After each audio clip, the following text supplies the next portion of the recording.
Assalamualaikum warahmatullahi wabarakatuh. Halo semuanya, jumpa lagi dengan saya Chow Sing Sing, kurator dari podcast horor Night Story. Halo, apa kabar semuanya? Semoga kalian semua sehat-sehat ya. Dan seperti biasanya pada hari ini, saya kembali dan akan menghadirkan sebuah kisah mistis untuk kalian semua. Kisah mistis kali ini adalah lanjutan dari cerita kemarin, cerita yang ditulis oleh Mas Simpleman, yakni Ngilmu. Oke, kita sekarang udah di tahap dimana eh si Aini menantunya Mbak Darsem ini sudah melahirkan ya. Dan dia sudah memiliki anak, diberi nama Aziza. Tapi ternyata anaknya ini memiliki ya semacam, bukan kelainan ya, suatu kelebihan lah, yang mungkin diwarisi oleh Mbak Darsem ini sendiri. Oke, daripada kita berlama-lama, mari kita simak ceritanya. Suatu malam, Aini sedang tidur bersama dengan suaminya. Tiba-tiba ia terbangun setelah bermimpi buruk tentang darah yang ada di mulut seorang wanita setinggi 3 meter. Di tangan wanita itu ada tubuh Aziza, bayi yang baru saja ia lahirkan, dan kepala Aziza sedang dikunyah oleh makhluk itu. Aini begitu terguncang. Ia sontak melihat ke tempat di mana Aziza seharusnya berada. Namun, bayi mungilnya itu hilang, hanya menyisakan sosok suaminya yang sedang terlelap dalam tidurnya. Tiba-tiba, dari luar ruangan terdengar suara seorang lelaki yang sedang bersenandung. Suara lelaki tengah bersenandung seperti sedang menidurkan. Aini menggoyang tubuh suaminya itu. Namun, suaminya tidak menggubris. Wanita itu tidak menyerah. Ia terus mendorong tubuh suaminya. Tapi, tak ada keinginan sedikit pun dari pria itu untuk terbangun. Karena terdesak, akhirnya terpaksa Aini pergi sendiri. Aini melangkah di tengah kegelapan kamar, menuju ke pintu. Di sana, suara senandung semakin terdengar jelas. Aneh. Di sini selain suaminya tak ada lagi pria satupun yang tinggal. Lantas suara siapa yang saat ini Aini sedang dengar? Apakah Aziza berada di sana? Pintu berderit terbuka. Aini mencoba mengintip. Sebuah bayangan hitam terlihat bergerak maju mundur, menyerupai seseorang yang sedang menimang-nimang bayi. Figur yang membuat Aini merinding saat melihat bayangannya. Ia masih bersenandung, tak menghiraukan kehadiran Aini yang frustasi. Aini pun memutuskan untuk mengambil resiko apapun. Ia melangkah keluar, menuju ke arah bayangan yang masih sedang menimang-nimang itu. Di sanalah Aini melihat seorang figur pria mengenakan baju putih dengan sarung, berdiri membelakangi dirinya. Aini terdiam sejenak saat melihatnya. Figur pria yang Aini lihat pun ikut berhenti. Sepertinya ia sudah menyadari kehadiran Aini di belakangnya. Sehingga dengan perlahan pria itu berbalik sembari masih menggendong Aziza. Ia tersenyum memandang Aini dengan sorot mata melotot. "Wis tangin, Duk." Hehehe. Aini terkejut. Ia mengenal siapa pria ini. Tapi bagaimana bisa pria ini ada di dalam rumah? Sembari berpikir keras, Aini sontak merebut Aziza dari tangan pria misterius itu dan menjaga jarak sejauh mungkin. Sementara pria itu masih tertawa canggung sembari menggaruk-garuk pantatnya. Tak lama kemudian lampu menyala. Dari kamar, suami Aini melangkah keluar memandang ke arah pria itu sembari bergumam canggung. "Loh, Bapak? Kok bisa? Kapan pulang?" Pria tua itu tertawa lagi sembari menggaruk pantatnya, dan ia berjalan pergi masuk ke kamar Mbak Darsem. Aini kembali masuk ke kamar. Di sana mereka berbincang bagaimana bisa Pak Zainal, yang biasa dikenal dengan Pak Zen, bisa pulang setelah nyaris 2 tahunan dijebloskan ke dalam rumah sakit jiwa.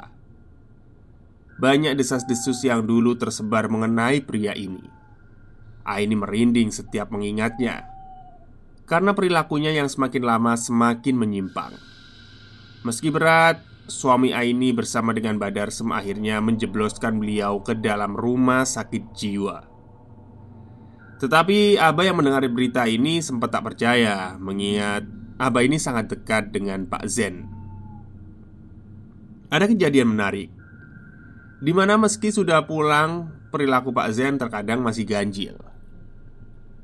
Ia sering sekali melotot ke arah beberapa sudut rumah, terkadang menuju ke tempat-tempat dalam dan hanya mengenakan sarung bertelanjang dada, sembari membawa tasbih. Dan ia akan kembali saat maghrib tiba. Tidak hanya itu, ketika malam tiba, Aini akan mendengar dari arah kamar Mbak Darsem Abah berteriak-teriak layaknya orang gila. Hal ini membuat Aini menjadi semakin kewalahan karena Aziza juga terus-menerus menangis. Sementara Mbak Darsem tak pernah lagi pulang ke rumah. Sampai suatu hari Pak Zen tak lagi terlihat pulang ke rumah. Suami Aini menjelaskan bila ayahnya sedang pergi menunaikan sebuah tugas yang ia sendiri tidak tahu. Namun kepergian Pak Zen diikuti kedatangan Mbak Darsem yang wajahnya nampak begitu murka.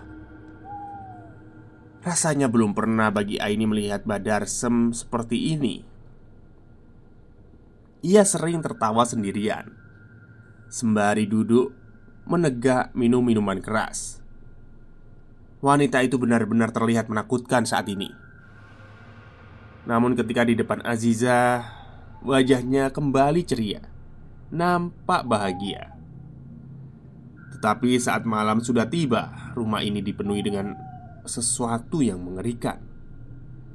Aziza sering terjaga diikuti tawa sembari menunjuk-nunjuk sesuatu di atas dengan tangannya yang menguil. Setiap kali Aini menoleh melihat apa yang ditunjuk oleh bayi mungilnya itu, ia tidak melihat apapun. Di waktu yang bersamaan, Aini merasa bila mereka sedang diperhatikan oleh sesuatu yang tak bisa dilihat oleh dirinya. Beberapa kali juga di dalam kamar Aini melihat sekelebat bayangan berwarna putih melintas begitu saja. Aziza terus tertawa cekikikan melihat itu, membuat Aini menjadi was-was. Tak lama tiba-tiba dari arah pintu terdengar suara mengetuk. Aini terhenyak sebelum akhirnya mendekat. Ia membuka pintu perlahan sembari menggendong Aziza. Namun aneh, tak dilihatnya siapapun di depan pintu itu. Sebelum Aini melihat bayangan Mbak Darsem menuju ke dapur, Aziza menggerakkan tangannya seakan-akan ingin menjangkau beliau. Melihat itu Aini pun menuruti Aziza. Mereka berdua pergi menyusul Mbak Darsem. Akan tetapi saat mereka sampai di dapur, tak ada siapapun di sana kecuali pintu dapur yang sudah dalam keadaan terbuka. Di sana Aziza menunjuk-nunjuk sambil tertawa. Aini terdiam sejenak dan tak berniat untuk pergi ke sana. Namun sialnya saat ia berjalan menjauh, si Aziza ini tiba-tiba saja menangis histeris. Sedangkan bila Aini mendekatkan ke arah pintu itu, bayi mungil itu malah tertawa dan menepuk-nepuk tangannya. Aini hanya bisa terdiam menatap lorong gelap itu. Tapi tak ada pilihan lain. Aini pun nekat dengan harapan dia di sana bisa bertemu dengan Badarsem. Entah apa yang dilakukan oleh wanita tua itu, namun Aziza seperti tak mau pergi meninggalkan tempat itu. Ia menelusuri setapak demi setapak, masuk ke dalam lorong yang semakin lama semakin gelap. Tak lama terlihat banyak pintu tua. Aini masih sabar menelusuri lorong dengan langkah yang kian melambat. Beberapa kali Aziza juga menoleh ke sana kemari dengan kepala mungilnya, seperti melihat sesuatu yang melintas di belakang Aini. Tapi anehnya, tak ada siapapun di sana kecuali mereka.